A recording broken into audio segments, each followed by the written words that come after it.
Hey guys, welcome to Season 2, Episode number 3 of the Derby Premier Live. And to start off this episode, we're about to go into the game against Doncaster in the Carabao Cup, an opportunity for some of our other squad players that haven't had an opportunity to play yet to get some game time. However, in between the two episodes, as we do need a left back and technically a right back, it's another area that I kind of do need to look at. I've put a few bids in here for various players, various different deals as well. So first up, we got Cesar Cambo here. It does pretty much spend all of our transfer money we have remaining. However, he's only on £4.5 grand week wages, and he can play in both position, left back and right back. So in a way, he's quite a good idea to bring him into the club. The only problem is we'd basically get rid of all our transfer budget with getting him, and I think Timmy Elsnick is actually involved in this deal as well. On to the next one, we do have Tyrone Mings from Bournemouth. This is a straight swap for Brereton. Now the problem is with this, Mings is like 5 mil probably. However, Brereton, you could get a good 7 or 8 mil for him, so we're kind of overpaying for him. Also, the wages are a lot higher, as you can see. Cesar Cambo only on 4 grand, Mings on 30, so it's a big jump up. But then we don't have to put any money in, so in a way, it's a cheaper deal. Then we got Chris Lowe from Huddersfield. This is just a £2.4 million offer. Pretty much takes out all of our money. I don't know if we actually have the money to pay for his wage on top of that, so maybe this deal isn't viable. Also, at 29 years old, do I really want to be bringing in a player of that age? Probably not. I think he's getting towards the later stages, and I think the fee's a little bit too high. And then we've got Musa Wagyu, I think that is. Can play right back and left back. Very fast indeed, and only costs 720k. I think there's a player involved in this deal. I can't remember off the top of my head who it is as well.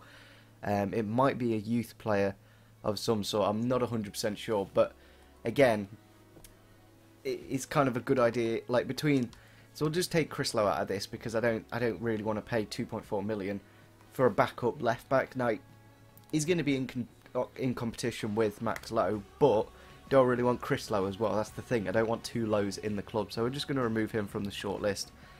Don't really want to deal with that. And we've got a nice few youngsters here that we can pick from. Cesar Cambo, in a way, would be the best option because we're not going to be playing Elsnick anyway. He can play left back and right back. He's blisteringly fast, like ridiculous. Same with Wagyu, to be fair. And obviously he used to play for the club, but his wages, that's a huge factor that makes Cesar Cambo quite good. And he's actually, Wagyu's probably about 68, 69 rated, so he's better overall. It does take out a lot of our money though. That's the only problem with this deal compared to the other two, where we don't really have to pay much of a transfer fee. I don't think it's worth bringing in Tyrone Mings.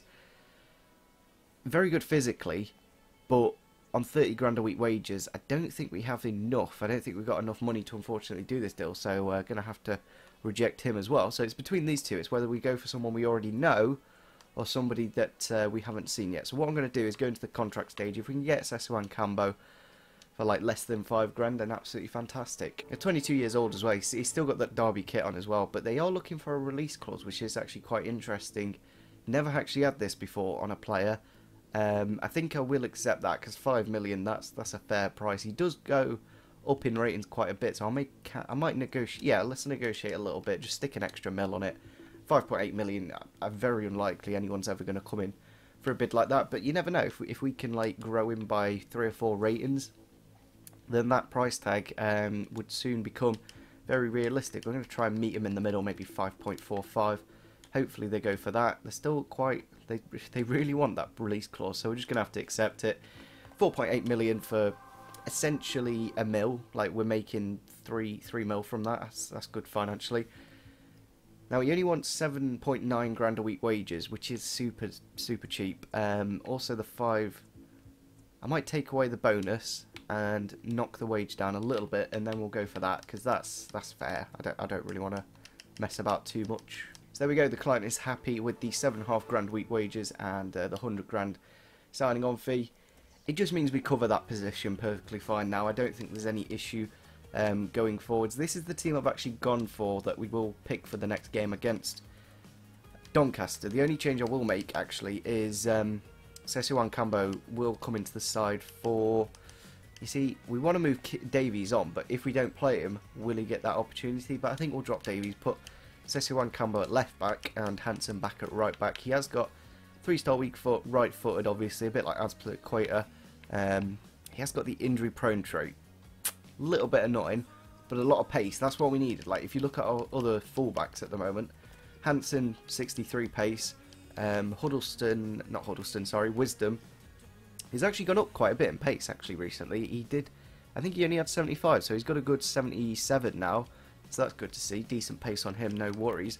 And then Max Lowe with 70 pace. So it's good to see that we've got someone that's got a lot of pace, a bit of agility. And it's nice to bring players back to the club. I'm really glad we brought Will Hughes back, and obviously I'd like to bring Jeff Handrick back in the near future. So we have got a transfer offer here from Stoke City for Curtis Davies.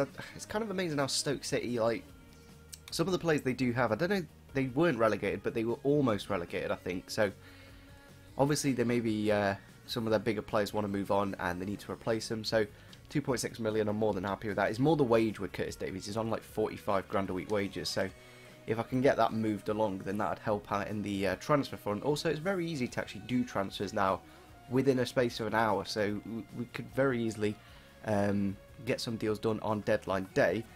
Max Lowe does want to play in this game. The problem is I want to play him in the Premier League.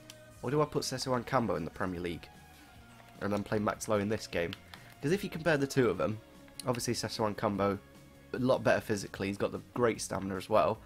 And defensively, I could put Session Cambo on training for the next, let's say, month, and he'd probably just get to those levels that Max Lowe's at. So into the next game then against Doncaster. It is away from home. We really didn't do too well last year in the Cups as well, so I do want to do a little bit better. I don't think there's any objectives specifically for this Cup though, so I'm not 100% bothered if we do get knocked out. But with the team we have, we should be able to do quite well indeed. Obviously with Curtis Davies on the bench, we've got Solanke if we need some more attacking options, but it'd be interesting to see how we do with the 2-striker. The reason I'm playing this Diamond is because the amount of centre midfielders we do have, if we can't actually sell everyone, we may have to go to this formation. I would like to put Keith Denbeld. I think we'll just save him because we have got a game against Reading in 2 days. So I'm going to actually put Max Lowe in just because he wants to play, and I kind of want to play Session Cambo in the first team in a way because we don't really have much pace. Obviously there's Moses Simon, but other than that, most of the players are a little bit slow, so I think we do need a bit more pace in that first team, and that should do. Doncaster also playing a 4-1-2-1-2 just like us, but obviously they've got a bit more width, so we may need to change to a bit of a wider formation. We can easily do that as well. Chris Brereton could play on the right, Ciceretti can go on the left, and then Ballouli down the middle. But yeah, it may be a problem. I can't see any players that I really know that well. I think I know Marquis up front. He's quite a decent striker. So especially with these sliders, like any team can score from a lot of situations. So we do need to make sure we get a good result in this one. Ball through for Ballouli here. Can we get the early start in the game? Yes, we can. Only 3 minutes into the game against Doncaster, and the Frenchman has got himself on the score sheet. I've actually decided to transfer list him in between the two episodes just because we've got Vidra and Ciceretti for those areas, and he's worth quite a bit. So in a way I want to keep him because in the future he'll be a great player, but for the time being we don't really need him. It's whether Matai Vidra, who has got 2 goals already in the Premier League, manages to do well. But he has got a goal in the Cup, and in a way maybe just keeping a big squad would be a good idea, because then we can just do good in the Cup and good in the Prem. Ball through for Marquis then. Gone out wide. Back inside to Rowe. Now into the near post with the save from Blake. They have made a couple of decent attacks here, Doncaster, in the last 5 minutes, so it is one of them. Like, especially in the Cup, anyone can do anything. That's what Cup competitions are all about. And chance here to get the goal then, and they have found the back of the net. It's one of them. Like they do, in a way, it is the sliders. Like, you know they're going to score at some point. But that was a really nice turn, in fairness, and I don't think Andre Blake will be too happy. This is his opportunity to get into the first team. If he does a good performance in the Cup, I'll put him in the first team. But Andy Williams, I think that is, has got himself onto the score sheet, and Doncaster are back in the game. Ball through for Doncaster. It's gone inside now, and it's in the back of the net 2 minutes before half time. I think that's Marquis with the goal, or maybe it's I think it's Williams again with the second. Is Blake there just coming out? I didn't even call him out, and he just came out, and Williams has got himself the second. And it just shows how I do need to play a bit of a stronger team in the cup. I know it's still a very good team, but it's obviously the formation change hasn't helped too much because I'm trying to learn a new system, and we've really not created many chances. Oh shit! I've really fucked this here. I don't know why I do it. I really don't know why I do things like that. Kia's right there. Completely goes past him. I don't know why the game just doesn't auto lock the passes, and Williams has completed his hat-trick. Oof.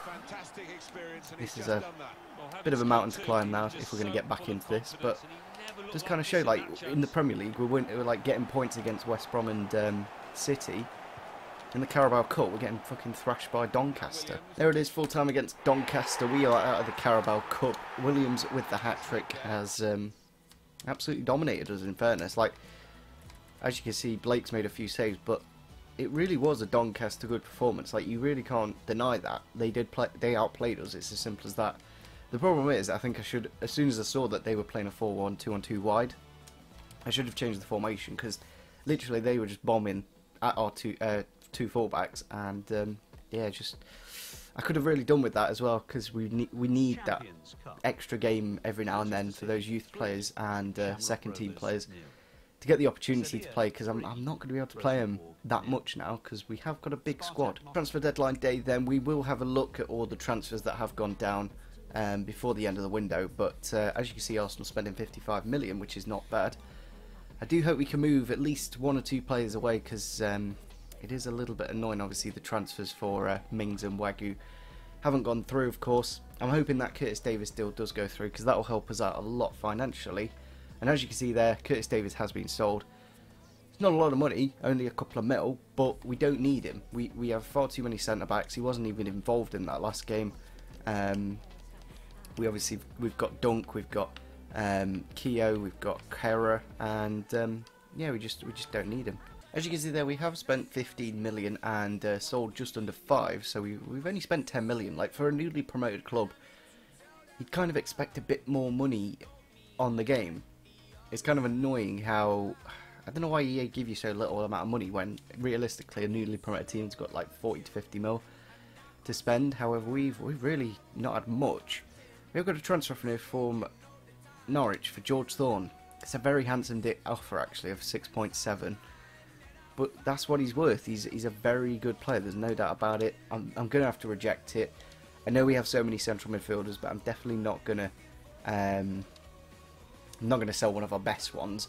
We only have 2 hours left now, so it's very unlikely we're going to be able to move any of our central midfielders, which is a bit of a pain in the arse, because we have got like three more probably than what we actually need. What I'm going to have to do, Jamie Anson is going to have to play as a defender for this next season. He's not going to be able to get into that midfield, which I would have liked, but because of how many we do have, it's just not going to be an option, unfortunately. It's just annoying. It's really annoying how difficult it is to sell players. So Huddleston's probably not going to get sold, and Butterfield's probably not going to get sold, because they've both got 11 months left on their contract. I did actually list Bryson as well, so it's kind of annoying how nobody's moved at all. So there we go, transfer deadline is done. I would have liked more players to go, but they just didn't. It was nice to see that Curtis Davis did leave, of course. Loan offer here from Matai Vidra. Again, why are some of my best players at the club getting loan offers from really odd teams as well? It's not like well-known teams. There's teams like, I don't know. I'm just looking back at some of the offers we have received during this window. We did accept that for Middlesbrough. I really don't get why he didn't go, because he's not happy. And Middlesbrough would have paid him a good amount of money. In a way, I kind of wish I did go through with this Keefton Bell deal now. I know he's only been at the club for a year, but is he going to get as much football as he needs? We'll have to see. But we didn't really get that many offers for players. We got a few in for Martin, which I'm not going to get rid of my best striker. Got a few in, one in for Carson, one in for Wisdom, but there wasn't loads. Most of it was loan. Maybe that's where we need to go. We need to look to loan these players out, because it just looks like you can't actually sell players. So that's what I'm going to do now, because even if we can get a bit of that wage down, It'll just help us, especially going into January. So we will list, because if we don't sell them, they'll just go on a free anyway. So it's one of them. So into the next game then against Reading. It is a shame that we couldn't move more players on, because now juggling all these players is going to be such a difficulty. But I'm just not going to have to play them. I'm just going to have to leave them on the reserves for a lot of the season. But in a way it's good, because when we do have players injured, plenty will come in. We have a bit of growth as well, I've just seen. Solanke and Hansen going to 74, Hughes going to 78, Simon going to a 77, Sesuan Kamba going to 71. His pace has gone up as well. That's incredible, actually. He's gone way up in pace. Not quite gone up in defending stats, though. And I think Dunk was a 76, wasn't he? So he's gone up, and he's 26. So shows that even when you're a bit old, you still can grow a bit. Kind of tempted to give Butterfield a go, just because he's got that. I don't know. I think Ciceretti will be fine. We'll put someone else on. We'll put Ledley on the bench for Hansen, and that'll do. Here we are then back at Pride Park. It does make a massive difference, the actual graphics on the game, because when you're playing that Carabao Cup, the graphics just look terrible, like the players' icon in the bottom right and stuff like that. But if you do remember, Reading I think they were the only team to beat us both home and away, so there isn't many changes to their team. They have got Dudziak, a player I was actually looking at to play both fullback positions. He's one of those that can play right back and left back, so a little bit of a shame that they picked him up in the end. But I think there's only Castro up front. That's the only difference to the team that we did play. And they've taken out Bodvarsson, who did actually score a hat-trick, I think, against us. So I'm not too bothered to take out that player that did absolutely destroy us, but maybe that Castro guy's even better. Chance here for Simon to run at the Reading defence early on. He's cut inside quite nicely. Inside to Vidra. He's been blocked, obviously against his former club Vidra, but Moses Simon has. It's annoying when you do that. You like swap the player and then you take the shot and it will be a chip shot instead of just being a normal shot. I've done that so many times. Chance here for Reading. It's gone into the back post in a very dangerous area with the header off the crossbar. Kara's got something on it, and now Sesuan Kambo. So here we are, half-time against Reading. We are finding it very difficult. Obviously, they have got the 5 at the back, so Martin's a bit isolated. Just looking at the transfer business we did do then. Hughes in for 6.5 plus Guidi, that's probably around 10. Dunk in for 7.5, and then Sesuan Kambo in for 1.75. That was all the business we did with money. Obviously, Solanke on loan, Ciceretti and Blake on pre-contracts. We did manage to sell Curtis Davis in the end, which, when you look back at that Sainsbury deal, it's good that we did bring in Dunk, because he's a very good player, and financially it was a very good deal for us to do. 2 minutes of added time, so probably last attack of the game here. If we are going to get a goal, we need it to be now. Solanke with the shot. Manone has made about 10 saves. I'm going to have a look how many at the end of the game. It may be a case where we do need to change the goalkeeper ability, just because the ability... Oh, nearly from Kieftenbeld in the last minute there, but again, we've picked up another point in the Premier League. I don't mind that we're picking up just points at the moment.